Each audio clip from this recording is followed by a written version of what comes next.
சமீபத்துல இந்திய வன அறிக்கை 2023 மத்திய சுற்றுச்சூழல் அமைச்சரான பூபேந்திர யாதவ் அவர்கள் ரிலீஸ் பண்ணிருக்காங்க. 1987 இருந்து நம்ம நாட்டுல காடுகளுடைய பரப்பளவோட கணக்கெடுப்பு நடத்தப்படுது. 2001 இருந்து மரங்களின் பரப்பளவு கணக்கெடுப்பு நடத்துறது தொடங்கப்பட்டது. 2001 இருந்து கணக்கெடுப்பு நடத்தப்படுகிறது. இப்போ நம்ம நாட்டுல வனம் மற்றும் மரங்களுடைய பரப்பளவு அப்படிங்கிறது 25.17% எட்டிருக்குன்னு சொல்லியிருக்காங்க. இதுல வனப்பரப்பு எவ்வளோ, மரங்களுடைய பரப்பளவு எவ்வளோ அப்படின்னு சொல்லிட்டு நம்ம பார்க்கலாம். ஃபர்ஸ்ட் காடுகளுடைய பரப்பளவு, அதாவது வனப்பரப்பளவு அப்படிங்கிறது பாத்தீங்கன்னா 2023ல 7,15,343 சதுர கிலோமீட்டருக்கு வந்திருக்குன்னு சொல்லிட்டு தெரிவிச்சிருக்காங்க. அதே மாதிரி மரங்களுடைய பரப்பளவு 2023ல 1,12,14 சதுர கிலோமீட்டர் பரப்பளவுக்கு மரங்கள் இருக்கு அப்படின்னு சொல்லிட்டு தெரிவிச்சிருக்காங்க.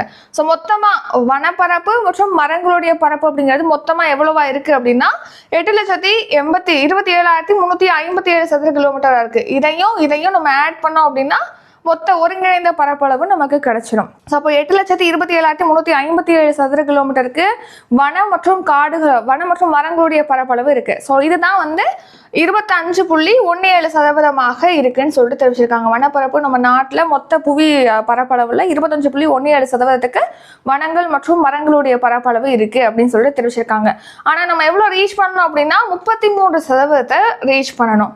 ஸோ 1988ஆம் ஆண்டு வெளியிட்ட தேசிய வன கொள்கையின் படி பார்த்தீங்கன்னா 31% வனம் மற்றும் மரங்களுடைய பரப்பளவை கொண்டு வருவதற்கு அதில் திட்டமிடப்பட்டிருக்கு. ஸோ அதன்படி இப்போ நம்ம எவ்வளோ ரீச் பண்ணியிருக்கோம், 25.17% வனப்பரப்பை நம்ம ரீச் பண்ணியிருக்கோம்.